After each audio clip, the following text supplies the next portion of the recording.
We're back for another success story feature. Each month, we introduce to you a small business owner who is finding success through the effective use of marketing and advertising. I hope their success motivates you to continue to fight for your dream.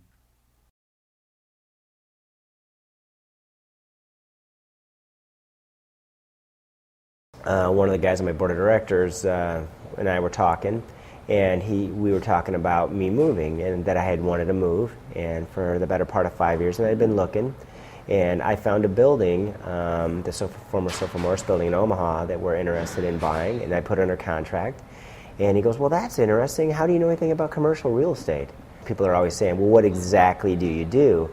And that became very apparent with this guy. He didn't even know. One of my closest friends, one of the guys on my board of directors, who presumably would know, he didn't even know I could sell commercial real estate. That conversation made it very apparent that even the people the closest to me, I needed to somehow educate them and share my story on exactly what I do.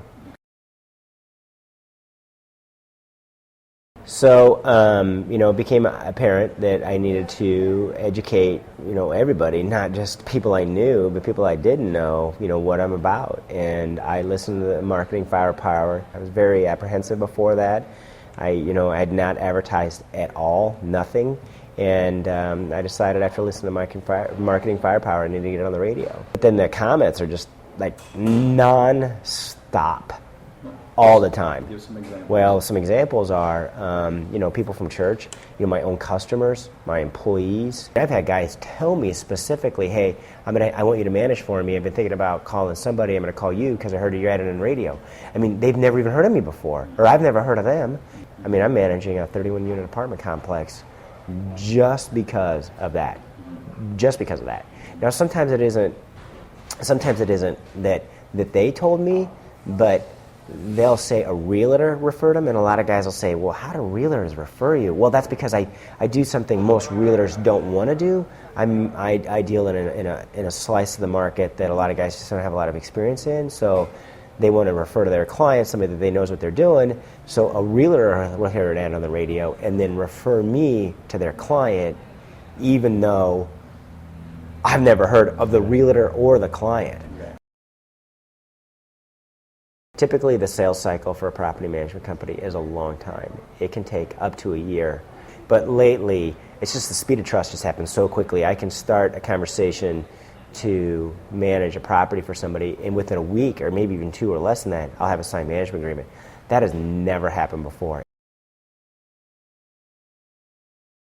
So, we had a focus group with a lot of the employees, and we asked them if we should advertise in general, any kind of advertising, and what they thought of advertising, and overwhelmingly they didn't think we should do it. We started, advertising, and the employees completely changed their mind about whether they think that's a good idea, because most of my employees have enormous incentives as part of their pay structure. Typically, at least 25% of their pay comes from incentives, so the better that I do, the better that they do.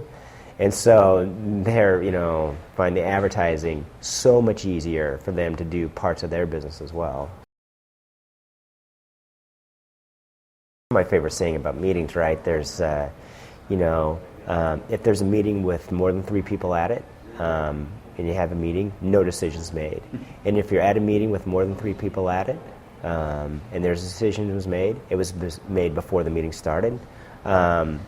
And so we had to sit down with all of my employees and stuff. And I think, why that's important is develop the value story is oftentimes the employees don't know what you're doing. Like we had a big interesting kind of we had an interesting conversation yesterday about what exactly do we do here within the company. And we're growing so quickly, and that's part of my passion is breakneck growth. We don't even know what we're doing. So I think every now and then we need to just the companies just need to go through that process, and that's why I have this huge conference room. Even though why do I have all these chairs here? One of the reasons I have all these chairs is so we can all sit down and talk about our value story and sell ourselves exactly what we do.